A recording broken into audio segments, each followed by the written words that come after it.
So my next homeowner project is to get some shower curtains set up. I've got two showers. This is the first one. And as you can see, this one, it already has a rod. So I'm just gonna go ahead and use this shower rod. I can always get another one later. So I will, however, go ahead and measure it. This will let me know the width of the shower curtain that I need. We can see here, we're right at around 59 inches. So now let's go check out our other shower. Here's the other shower. You can actually see by the abrasion where the paint was rubbed off. That's where the other shower rod was located. And so I'm just going to measure the distance from the wall to wall. I can use this as a reference. So this one's right over 30 inches. And I'll also measure the height from where the shower rod will be located down to the bottom here. I want to make sure that the rod that I get is long, or the curtain that I get is long enough. So that's 72 inches. So now it's time to get one rod and two curtains. All right, so here's my setup. I got two of the curtains. One is 42 by 78 inches. The other one is 70 by 72. These are actually the only two sizes available. And while they're wider than what I need, that's okay. You know, there'll just be some little ripples in them.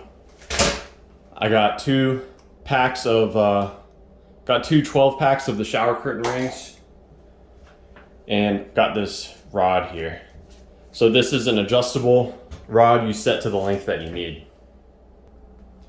So now I'm going to set up the rod. This is no drilling required, and they call it a twist lock. So if you see the instructions here on the side, you basically expand the rod until it's making contact with the wall. Then you twist the larger rod counterclockwise to lock it. And then you twist the very end counterclockwise to lock it. So I'm going to go ahead and twist these clockwise to make sure that they'll be able to twist counterclockwise and lock when needed. So that one goes. There we go. I'm gonna set this up here.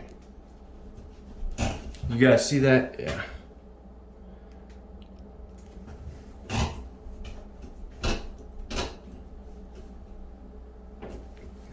So that's locked.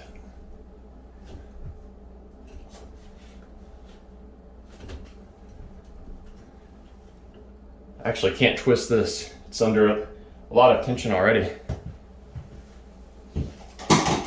So now we got to take a look at the shower liner.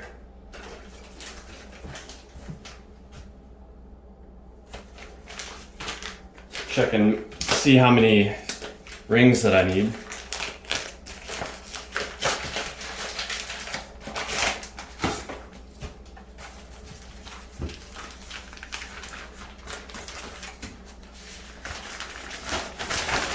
See, these have little weights in them. So the weights go at the bottom, I suppose. Help keep it from blowing around. And I see a total of 1, 2, 3, 4, 5, 6, 7, 8. Total of 8 rings. So this is what the ring looks like. To open it, you have to torque it sideways, at which point you can put it in the grommet of the shower curtain. So yeah, I'll go and finish setting this up, and then I'll move on to the next shower, which should be easier because I don't have to set up the rod.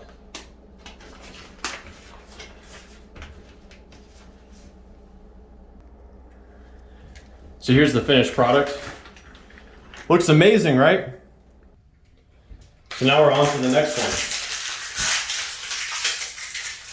I'm going to go ahead and click all of these rings into place.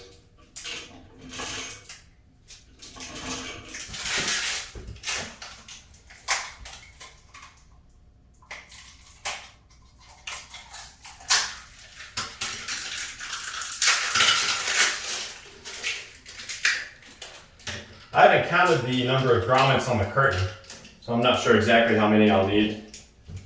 But if I had to guess, I would say 12, because the rings came in a 12 pack.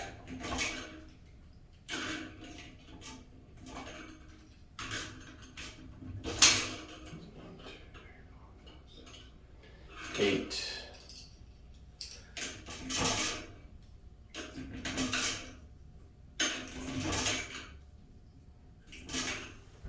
All right, let's check out the curtain.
These rings are not very impressive to me.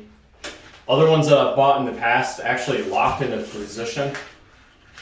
These seem like maybe they're a little cheaper to make, but they might not hold up quite as well. Really what I'd prefer is a sliding glass. I think that would be better, but this will do for now. So yeah, there we go. It took 12.